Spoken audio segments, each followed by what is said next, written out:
श्री शिवाय नमस्तुभ्यम। हर हर महादेव महाराज। ये जो 19 सितंबर शुक्रवार, ये दिन आप सभी लोग जानते हो कि ये श्राद्ध पक्ष चल रहा है।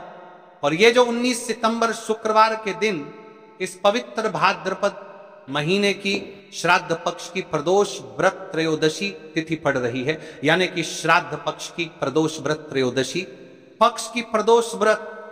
और ये शिवजी को अत्यंत प्रिय है। जैसा कि आप सभी को पता है, हमने प्रदोष व्रत के आपको पिछली कई सारी शिव महापुराण की कथाओं में आपको अन्य को ऐसे उपाय बताएं। महाराज अभी पितृपक्ष चल रहा है, तो ये श्राद्ध पक्ष की प्रदोष व्रत, ये दिन सबसे बड़ा और विशेष दिन है महाराज। श्राद्ध पक्ष की प्रदोष के दिन किया जाने वाला यह एकमात्र उपाय 108 चावल के दाने और एक तुलसी की लकड़ी का दीपक भक्तों शिव महापुराण की कथा में बताया गया है कि पितृपक्ष की प्रदोष व्रत का बड़ा महत्व होता है। जैसे कि 19 सितंबर शुक्रवार, देखिए आप सभी को पता है कि अभी श्राद्ध पक्ष चल रहा है, और इस श्राद्ध में यदि हम एक दीपक भी प्रज्वलित करते हैं तो यह स्वयं हमारे पितरों तक जाता है, जिससे हमारे पूर्वज हमें आशीर्वाद देते हैं, रही परेशानियां समाप्त होती है। प्रदोष व्रत सबसे बड़ा दिन 19 सितंबर शुक्रवार श्राद्ध प्रदोष व्रत त्रयोदशी तिथि के दिन ये 108 चावल के दाने और एक तुलसी की लकड़ी का दीपक भक्तों इस उपाय को अवश्य करें। और आप सभी को पता है कि प्रदोष व्रत का यदि कोई सा उपाय है तो वह केवल और केवल 108 चावल के दाने और एक तुलसी की लकड़ी का दीपक वाला उपाय। आपको इस उपाय को किस समय करना है, प्रदोष काल के समय या फिर सुबह के समय, यह संपूर्ण बातें हम आगे करेंगे।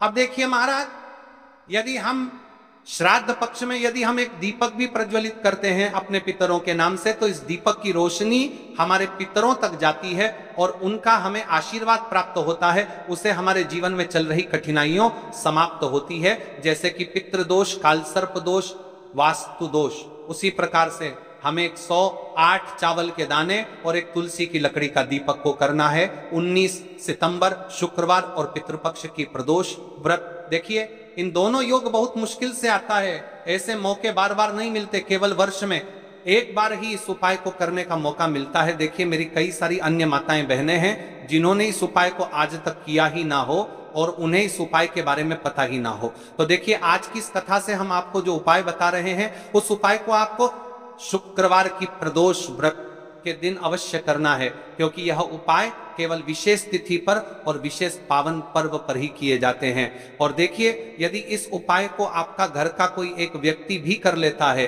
तो महाराज जी पूरे घर परिवार में चल रही समस्या साथ में समाप्त होती है। इस उपाय को करने का तो फल हमें मिलता ही है, लेकिन यदि किसी विशेष तिथि पर किया जाए तो उसका भी हमें फल प्राप्त होता है। जैसे कि श्राद्ध की प्रदोष व्रत, और यह महीना माँ दुर्गा को समर्पित है।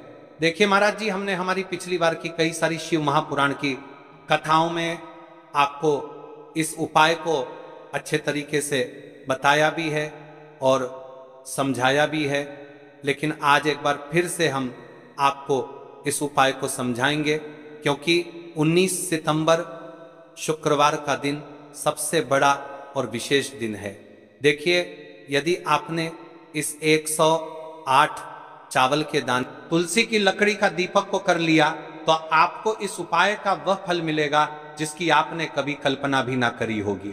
देखिए महाराज जी, जो मनोकामना बड़े बड़े पूजा पाठ से पूर्ण नहीं होती, वह केवल इस श्राद्ध पक्ष में प्रदोष व्रत के दिन 108 चावल के दाने और एक तुलसी की लकड़ी का दीपक को करने से पूर्ण हो जाती है। देखिए मेरी कई सारी माताएं बहनें हैं जिन्हें पता भी नहीं है कि उनके जीवन में जो समस्या चल रही है उसका कारण क्या है, यानी कि मुख्य कारण क्या है, किस वजह से यह समस्या है। मतलब भाई जीवन में जो अटकने आती हैं, जिनका कारण अक्सर हमें पता ही नहीं चलता, वे कई बार पितृशक्ति या घर की अनुचित ऊर्जा के कारण होती हैं। देखिए श्राद्ध पक्ष वह काल है जब हमारे पूर्वजों की स्मृति का प्रभाव सबसे अनुभवी होता है, और इस पावन पर्व पर द्वादशी तिथि पड़ रही है। तो यदि आप ये उपाय द्वादशी तिथि वाले दिन करते हैं तो इसका 100 गुना बढ़ जाता है। देखिए महाराज, 108 चावल के दाने और एक तुलसी की लकड़ी का दीपक जो शुद्धता और रक्षा का प्रतीक है। प्रदोष व्रत की घड़ी में यह उपाय करके एक दीपक जलाकर हम अपने घर के नकारात्मक बंधनों को तोड़ने, पूर्वजों की शांति प्राप्त करने और जीवन में अच्छे अवसर पुनः सक्रिय करने का आग्रह करते हैं। इसलिए आपसे निवेदन कर रहे हैं 108 चावल के दाने और एक तुलसी की लकड़ी का दीपक अवश्य करें। देखिए महाराज जी, हम आपको आगे चलकर संपूर्ण बातें बताने वाले हैं कि इस उपाय को आपको किस प्रकार करना है, सामग्री कहां से लेनी है, किस समय करना है, कैसे करना है। ठीक है, तो आपको इस कथा के अंतिम तक बने रहना है। देखिए, हम राशि से जुड़ा भाग्य भी बता रहे हैं और भाग्य में चल रही परेशानियों को भी बता रहे हैं। तो यदि आप अपनी राशि से जुड़ा भाग्य जानना चाहते हैं तो अपना नाम और अपनी राशि कमेंट बॉक्स में अवश्य लिखें। अगली वीडियो में हम आपको आपकी राशि से जुड़ा भाग्य बताएंगे। अब बात कर लेते हैं उपाय के बारे में। तो देखिए महाराज जी, इसी 108 चावल के दाने और एक तुलसी की लकड़ी का दीपक वाला उपाय है। तो आपको कल इस श्रद्धा पक्ष की प्रदोष व्रत पर इस उपाय को अवश्य करना है। देखिए, अब बात कर लेते हैं हम उपाय के बारे में। इस उपाय को कौन कौन व्यक्ति कर सकता है, मतलब कि आपके घर का कौन कौन सदस्य इस उपाय को कर सकता है। मेरी कई सारी अन्य माता बहनें रहती हैं जो अपने स्वयं के लिए, अपने स्वयं के जीवन में चल रही परेशानियों को समाप्त करने के लिए उपाय यदि करना चाहती है तो वह अवश्य कर सकती है महाराज। और मेरी कई माताएं बहनें अपने परिवार वालों के लिए, अपने सदस्यों के लिए उपाय करना चाहते हैं तो वह भी कर सकती है। ध्यान रहे, 108 चावल के दाने और एक तुलसी की लकड़ी का दीपक। तो उपाय की ओर आगे बढ़ने से पहले हम जान लेते हैं, कल जिन माता बहनों ने कमेंट किया था अपनी राशि से जुड़ा भाग्य जानने के लिए, वे लोग जान लो आज अपनी राशि से जुड़ा भाग्य। कल की 2 विशेष राशि लिए देखिए। सबसे पहली राशि है वृषभ राशि। इस दिन के प्रदोष व्रत से वृषभ जातकों को धन, समृद्धि और पारिवारिक सुख की प्राप्ति होगी। रुके हुए कार्यों में सफलता मिलने की संभावना है। दूसरी राशि तुला राशि, तुला राशि वालों के लिए यह दिन शुभ रहेगा। आर्थिक लाभ, दांपत्य जीवन में सुख और सौभाग्य की वृद्धि होगी। साथ ही मान सम्मान और कार्य क्षेत्र में प्रगति की संभावनाएं भी बनेंगी। अब चलिए, अब तो हम उपाय की ओर चलते हैं। ध्यान से सुनिए संपूर्ण बातें। तो देखिए महाराज, सबसे पहले हम चावल के उपाय के बारे में बात लेते हैं, उसके पश्चात हम दीपक के उपाय के बारे में बात करेंगे। 108 अखंड चावल के दाने, एक दाना पूरा फटा हुआ ना, बाजार का ले सकते हो या घर की रसोई के दाने भी चलेगा।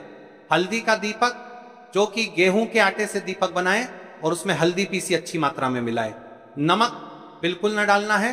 दीपक में रुई की बत्ती लंबी और तेल भरें। तेल के लिए तिल का तेल आदर्श है, पर आप तिल, सरसों, साधारण दीप तेल में से कुछ चुन सकते हो। कम से कम इतना तेल डालें कि दीपक स्थिर जलता रहे। हमें इस उपाय को यदि सुबह के समय कर रहे हैं तो आपको 1 लोटा शुद्ध जल शिवलिंग पर जलाभिषेक के लिए लेकर के जाना है। यदि आप इस उपाय को करने के साथ में कोई अन्य सामग्री भी लेकर के जाना चाहते हैं तो आप वह भी लेकर के जा सकते हैं। ठीक है, जैसे कि फूल, कुछ ताजा पुष्प, 1-2 पुष्प मंदिर के लिए और एक पुष्प घर ले जाकर रखने के लिए। यदि आप इस उपाय को करने के पश्चात शिव जी की शिवलिंग पर पुष्प समर्पित करना चाहते हैं, अष्टगंध समर्पित करना चाहते हैं, बेलपत्र, तो आप ये अन्य सामग्री भी समर्पित कर सकते हैं। लेकिन हमें सबसे पहले उपाय करना है। उसके पश्चात अब देखिए महाराज जी, आपको एकदम शुद्ध, अच्छे से अखंड एक छोटी सी पोट्री कागज की पुड़िया, जिनमें 108 चावल के दाने बांध कर रख लीजिए। एक छोटा बर्तन दीपक रखने के लिए, ताकि तेल टपकने से समस्या न हो। अब देखिए महाराज जी, हम किस उपाय को कर रहे हैं, तो हमें इस उपाय को करते समय कुछ सावधानियां भी भारत नहीं है। इसलिए हम आपको उपाय को विस्तार से बता रहे हैं, अच्छे से बता रहे हैं, ताकि आप कोई भी गलती ना करें और आपका उपाय सफल हो। तो देखिए, हम बात कर लेते हैं हल्दी के दीपक के बारे में। हल्दी दीपक बनाने की विधि, अब मैं आपको दीपक बनाने की विधि विस्तार से बताऊंगा। साधारण है, ध्यान से बनाइए। एक साफ बर्तन में गेहूं का आटा आवश्यकता अनुसार निकालिए। छोटी सी लोई के बराबर आटा ले लीजिए, इसमें 1 चुटकी हल्दी पाउडर अच्छी मात्रा में मिला लीजिए। हल्दी रंग दीपक को शुभ बनाती है। नमक बिल्कुल न डालें, पानी बहुत कम डालकर मिश्रण को गूथा जाए ताकि एक नरम लोई बन जाए, बहुत सख्त नहीं और बहुत नरम भी नहीं। अब उस लोई की छोटी छोटी लोई लेकर बीच में गड्ढा बना दीजिए। दीपक का आकार कटोरी जैसा होगा ताकि तेल और बत्ती आ सके। दीपक में रुई की बत्ती रखें, रुई को बीच से थोड़ी लंबी रखें ताकि बत्ती दीपक से ऊपर रहे। अंत में दीपक में तेल भरें। ध्यान रहे कि तेल बत्ती के आसपास पर्याप्त रहे। अब दीपक प्रज्वलित करने के लिए तैयार है।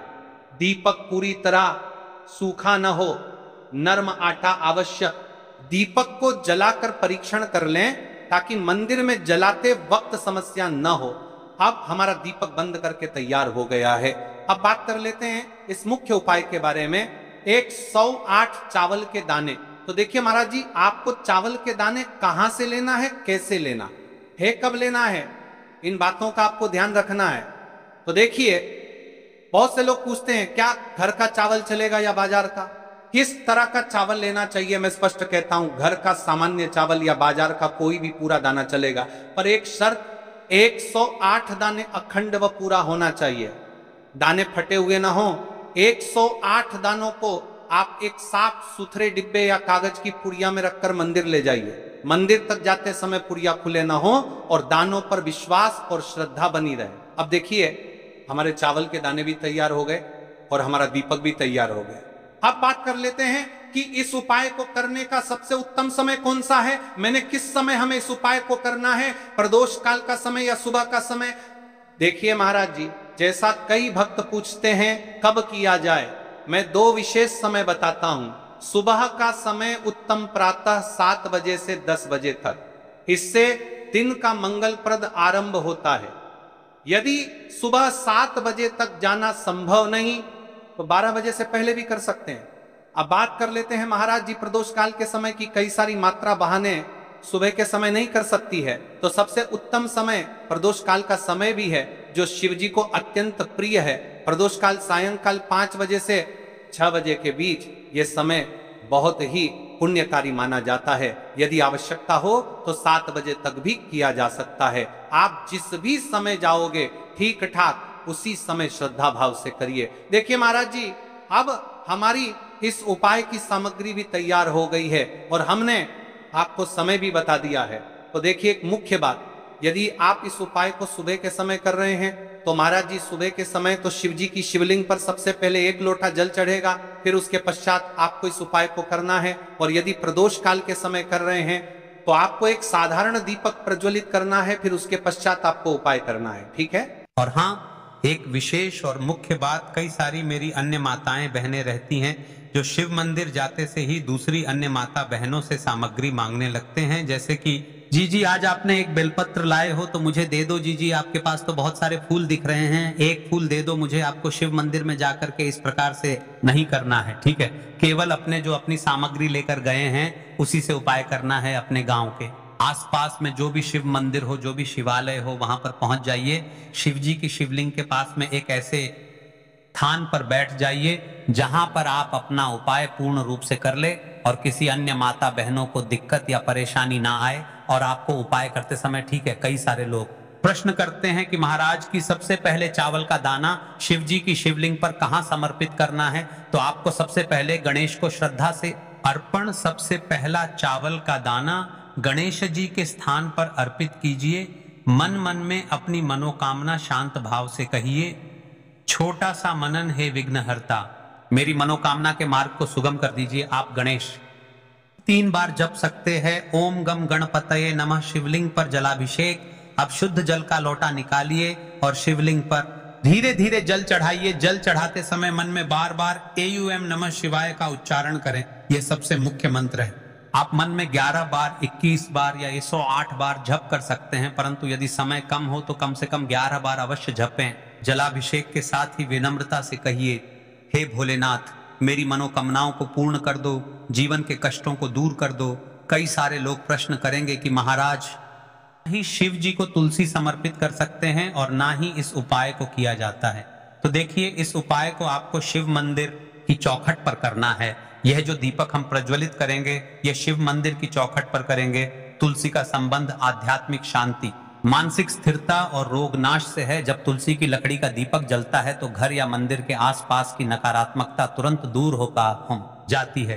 तो देखिए महाराज जी, आपको इस तुलसी की लकड़ी के दीपक के बारे में हम आपको सबसे पहले बताते हैं। हालांकि आपके तीनों उपाय साथ में ही करना है, लेकिन सबसे पहले और प्रथम तुलसी की लकड़ी का दीपक। तो देखिए, तुलसी की लकड़ी प्राप्त करना, यदि घर में तुलसी का पौधा है तो उसकी जड़ के पास की नरम लकड़ी लेनी है। यदि घर में तुलसी का पौधा नहीं है तो बाजार से भी तुलसी की लकड़ी खरीदी जा सकती है। कई सारे घरों में तुलसी का वृक्ष नहीं होता है तो आप यह भी कर सकते हैं, ध्यान रहे, यदि आप किसी और के घर से ले रहे हैं तो उसे दक्षिणा अवश्य दें। बिना दक्षिणा के तुलसी लेना अशुभ माना जाता है। लकड़ी को तैयार करना, तुलसी की लकड़ी को छोटे काटकर उसकी बत्ती बनानी है। उस बत्ती पर कपास रुई लपेटना है ताकि वह दीपक में ठीक से जल सके। अब यहाँ पर महाराज जी कई सारे लोग प्रश्न करते हैं कि दीपक हमें आटे का लेना है या फिर हमें दीपक मिट्टी का लेना है। तो देखिए, आपको मिट्टी का दीपक का प्रयोग करना है, क्योंकि हम तुलसी के लकड़ी के दीपक वाला उपाय कर रहे हैं। ठीक है, दीपक केवल मिट्टी का होना चाहिए, पीतल, कांस्य या किसी और धातु का दीपक इस उपाय में उपयोग नहीं करना। मिट्टी का दीपक धरती तत्व का प्रतिनिधित्व करता है और यह शिव पूजन में सबसे उत्तम माना है। अब देखिए महाराज जी, हमें तेल का किस प्रकार प्रयोग करना है। तो देखिए, तेल का प्रयोग इस दीपक में तिल का तेल या घी का प्रयोग करें। तिल का तेल पापों का नाश करता है और घी समृद्धि व शांति का वास कराता है। अब कई सारे लोग प्रश्न करते हैं कि महाराज जी, आपने हमें यह तो बताया ही नहीं कि कितने दीपक का उपाय करना है, आखिर दीपक कितने बने हैं। तो देखिए, कितने दीपक जलाने चाहिए। यदि समस्या बहुत बड़ी है, जीवन में गहरा संकट है, तो 5 दीपक जलाने चाहिए। यदि सामान्य कामना है तो 1 दीपक भी पर्याप्त है। हर दीपक आते समय यह भावना रखें कि हे भोलेनाथ, यह दीपक मेरी अंधकारमय जीवन राह को प्रकाशमय करे। जे के महाराज जी, तुलसी के लकड़ी के दीपक वाला उपाय है, यह कोई साधारण उपाय नहीं है।